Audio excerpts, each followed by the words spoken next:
بسم اللہ الرحمن الرحیم۔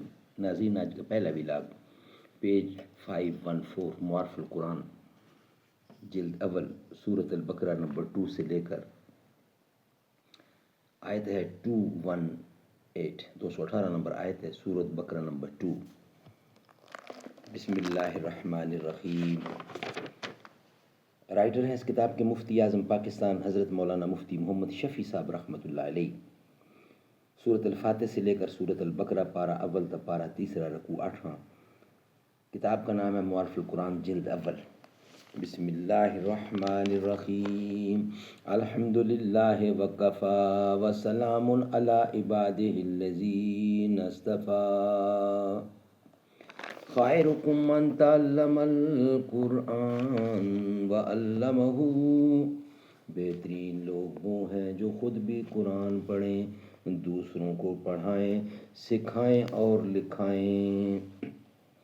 نہیں منت کش تاباں شنیدن داستاں میری، خاموشی گفتگو ہے بے زبانی ہے زباں میری۔ تیسری ہدایات یہ حاصل ہوئیں کہ نفلی صدقات میں اس کی رعایت ضروری ہے کہ جو مال اپنی ضرورت سے زائد ہو وہی خرچ کیا جائے، اپنے اہل و عیال کو تنگی میں ڈال کر اور ان کے حقوق کو تلف کر کے خرچ کرنا ثواب نہیں۔ اسی طرح جس کے ذمے کسی کا قرض ہے، قرض خواہ کو ادا نہ کرے اور نفلی صدقات و خیرات میں اڑائے، یہ اللہ تعالیٰ کے نزدیک پسندیدہ نہیں۔ پھر ضروریات سے زائد مال کے خرچ کرنے کا جو ارشاد اس آیت میں ہے، اس کو حضرت ابو ذر غفاری اور بعض دوسرے حضرات نے حکم وجوبی قرار دیا کہ اپنی ضرورت سے زائد مال زکوٰۃ اور تمام حقوق ادا کرنے کے بعد بھی اپنی ملک میں جمع رکھنا جائز نہیں۔ ضروریات سے زائد جو کچھ ہے سب کا صدقہ کر دینا واجب ہے، مگر جمہور صحابہ و تابعین اور ائمہ دین اس پر ہیں کہ ارشاد قرآنی کا مطلب یہ ہے کہ جو کچھ اللہ کی راہ میں خرچ کرنا ہو وہ ضروریات سے زائد ہونا چاہیے، یہ نہیں کہ ضرورت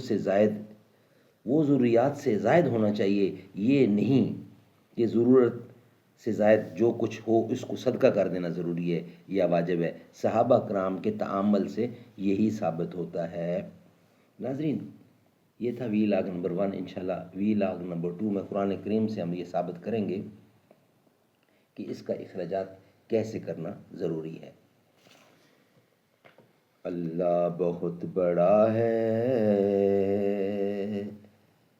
اللہ بہت بڑا ہے، گر وقت آ پڑا ہے، گر وقت آ پڑا ہے، مایوس کیوں کھڑا ہے، اللہ بہت بڑا ہے۔ مانا کہ ظلمتوں کے ہر سمت ہیں بسیرے، لیکن کبھی تو ہوں گے انصاف کے سویرے۔